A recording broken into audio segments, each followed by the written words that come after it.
Chapter 11. The wolves had finally made their entrance. Alice knew their presence was crucial for forging a new treaty, yet she harbored resentment towards the pack for clouding her foresight. She watched as Billy Black maneuvered his wheelchair up the ramp constructed by Harry and Emmett. Jacob appeared changed since she last laid eyes on him. He was part of the wolf pack now. The Quileute leaders, Sam Yulee and Jared Cameron, entered as if attending a solemn ceremony. Alice followed closely, regretting not having her tools on hand to neaten Jacob's uneven haircut. Once the wolves settled down against the wall, Harry handed them shirts. Alice had envisioned this gathering countless times, exploring the myriad possibilities, yet her visions were clouded. Werewolves appeared in her mind like elusive shadows, frustratingly unclear, leaving her with a pounding headache. "If you ease off, you might just see what's in front of you," teased Harry. With a grin, Alice replied, "Thanks," accepting the steaming cup of tea. Arrow, Caius, and Marcus Volturi were the next to arrive, accompanied only by Renata. Charlie had mandated that only 4 representatives from each faction could attend due to the modest size of his living room. Carlisle had left Edward home with Bella. If she focused, Alice could discern Felix and Demetri's muted conversations as they patrolled the surroundings. Considered guests, those two, their plans were always made well in advance. It was relieving to still have some predictability. The room was teeming with tension. Wolves gathered on one side, the Volturi opposite, while Charlie and Carlisle positioned themselves in the center. As Harry continued serving beverages, Jasper stood beside Alice, his anxiety palpable. Alice yearned to project calm or reassurance to Jasper, but lacked Carlisle's hopeful outlook. They had defied significant rules. They were in deep water. From outside, a wolf's howl pierced the air, echoed by another from the southern woods.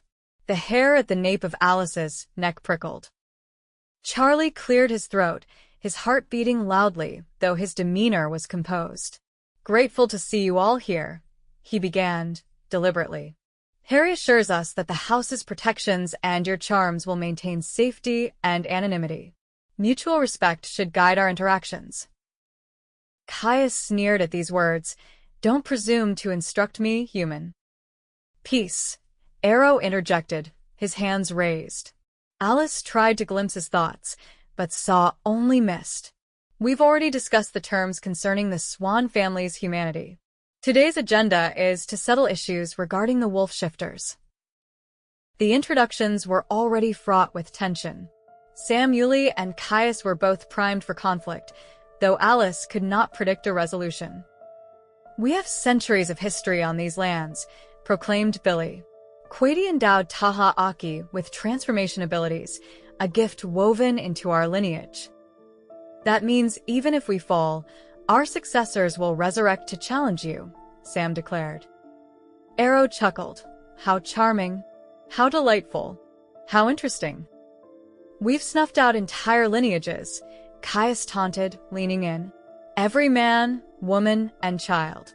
Children's blood has a sweetness tied to their innocence." "I urge us to halt these threats," Carlisle interceded. "The Quileute wolves differ from the children of the moon. They may pose danger to us, but their actions stem from defense. They retain their faculties in wolf form and their bites bear no curse." "I see threats as entities to be eliminated before they eliminate me," Caius grinned menacingly. Alice searched the future for compelling counterarguments, finding only foggy fragments. Frustration clawed at her as she anchored herself beside Jasper. "We won't forge alliances with those who drink human blood," Billy vehemently insisted. "These territories were bestowed upon us by Quadi. Protecting them tooth and claw is our inherent right. If travelers simply journey through, unaware of local dictates, how can they avoid transgressions? There's no signage, no warnings. Such actions seem uncivilized," argued Arrow. "Considering you speak of humanity is ironic," replied Jacob. Jared chuckled, nudged by Sam. "We can distribute warnings within Volterra," suggested Marcus. Alice blinked, startled. Even Renata, Caius and Carlyle turned to him. When had Marcus last ventured an opinion? I believe it's wise to heed magic's decree here. Arrow nodded thoughtfully, touching Marcus' hand briefly, before offering a wide smile and another nod. Not quite a treaty or pact, but rather a reservation. Arrow's laugh harmonized with Caius' grimace. Does that suffice, Billy Black? Billy considered this, drawing a deep, whistling breath. It might be a solution, Harry mused, eyes on his cup. With fewer wolves, fewer children will transform. It's beneficial for you. Charlie offered a reassuring hand on Harry's shoulder. All attention returned to Billy. Seated upright, his hair catching the light, Billy held firm to his convictions, akin to the certainty Charlie bore with his badge. We'll continue residing here. Tistyle endorses it. Share your warnings to keep others away. Yes, Arrow Volturi. As Ebrahim's direct descendant, I speak with ancestral authority and the voice of my kin. We accept these conditions. A brief wave of relief washed over Alice. She gazed into the potential future an hour ahead, only to find it elusive. With a frown, she placed her now-cool tea aside. Arrow spread his arms wide, resembling a messiah. This is splendid, he declared loudly. Marvelous. Caius, you must agree that this is a balanced decision for everyone involved. Reaching out, Caius touched Arrow's hand, observing the king's expression shift in contemplation. I understand, Arrow remarked, facing them once more. We have the swans and the wolves accounted for, but what about Carlyle, my old friend? Carlyle halted, hands posed upward. Something tightened Alice's throat, and even Jasper's comforting presence couldn't ease it.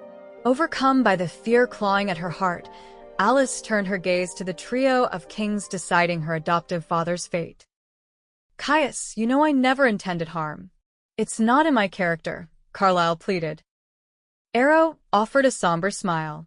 My dear friend, there is nothing inherent about you. It's what has piqued my curiosity all this time. From what Carlyle had described about his time in Volterra, Arrow was the one he felt closest to.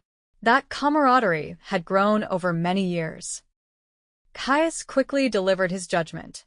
Regardless of your intentions, the law was broken. You've engaged with a new species. You initiated a treaty with them on behalf of yourself and your coven. Carlyle Cullen, I accuse you of treason. Alice watched her father lower his eyes to the ground. I beg you, he said softly. Treason carried only one penalty, death. Arrow spoke once more, his pace slower. Your actions led to greater awareness of our kind amongst humans.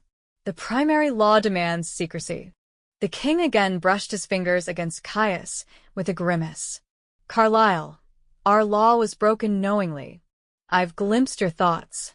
You recognized the danger, yet you chose not to involve us. Charlie's heartbeat reverberated like a mighty drum. I haven't known the doctor long, but I assure you he's a good man. Arrow chuckled amidst the grave silence. No one doubts that, Charlie Swan. The question is whether he has acted as a good vampire. And the answer is no. Caius smirked, a metallic lighter gleaming in his grasp, reflections dancing on the ceiling. Alice regretted placing so many lamps in the room. Jasper stepped forward. We all share guilt. Would you let me show you, Arrow? He extended his hand. They awaited Arrow's release. Alice counted her breaths, wishing she had kept the radio clock in the corner. Did Arrow witness her sharing numerous visions with Jasper? Or was he observing their closest moments? Would Arrow attempt to persuade them to join his guard, as Jasper feared? I understand, Arrow eventually said, letting go. We need to confer. With regal poise, Arrow and Caius departed, heads held high, capes flowing. Marcus Volturi moved as if uncertain whether he was awake or dreaming. What did you show him? Alice asked in a whisper. The truth, Jasper replied. If Carlyle is punished, we all must face the same consequence. Oh, Charlie murmured. That's bold. Alice smiled at him, wishing she shared his faith. Yes, the Volturi were reluctant to destroy their coven entirely, but as Harry often reminded them, worse fates existed than death. Each glimpse Alice took for their fate revealed nothing but searing fog. "Billy, are you certain you wish to witness this?" she asked. If they left, perhaps, just perhaps, she could foresee again, maybe silence her throbbing head. "We need to witness their capabilities," Billy stated. "You can learn much about a person, a vampire, through their treatment of allies." Jasper emanated calm throughout the room. It was so overwhelming that Alice ceased breathing, content merely to wait. They were powerless now. Renata entered first, followed by the kings. To their surprise, Marcus delivered the verdict. "Carlisle, you stand convicted of treason. You will be dismembered and scattered, your family prohibited from reassembling you for a month." Alice released the breath she had known she was holding. She had never imagined they would be so lenient. Marcus continued in a bored tone. "Furthermore, as you claim to represent our kind, your coven will be dissolved as a penalty. No more than 4 Cullens may congregate together at any time." Carlisle's golden gaze met hers. Alice required no special gift to see that his heart was shattering. Jasper had always asserted that the Volturi were unnerved by their coven's size. Regrettably, they had just validated his fears. The king went on. "To enforce this, Marcus," Harry interjected. Everyone stared. Alice pondered if anyone before had ever interrupted Marcus and lived. Given his rare speech, she doubted it. "Harry, do the Swan, Denali, or Whitlock covens fall under this ruling?" No, yes," Marcus replied, ignoring Caius' objection. "And if the Cullens were to visit Volterra, could they have family gatherings?" Harry inquired. "Splendid," Arrow exclaimed. He likely missed articulating his own thoughts. Yes, arrangements can be made. It'll be delightful to receive global news updates." Thus, the Cullens would travel to Volterra, though not formally part of the Guard. Arrow invariably succeeded. Harry acknowledged his understanding. Marcus cleared his throat. "To uphold this decree, I shall remain in Forks until Charlie Swan's transformation and until all vampires vacate the area. We are designating this region as a reservation for shapeshifters." Phrased that way, it resembled a nature reserve for preserving an endangered species. Indeed, it was a parallel. "Thank you, dear friends," Carlisle said, rising slowly. "May I inform my family before Caius casts my head into the Pacific Ocean?" 10 minutes, Caius responded, grinning once more. Carlisle vanished before the humans even blinked. Alice knew it would only be a month without him, yet her heart already ached. Their family would never truly be whole again. Thanks for listening. If you enjoyed this chapter, please hit the subscribe button and ring the bell to stay updated with more audiobooks. Happy listening!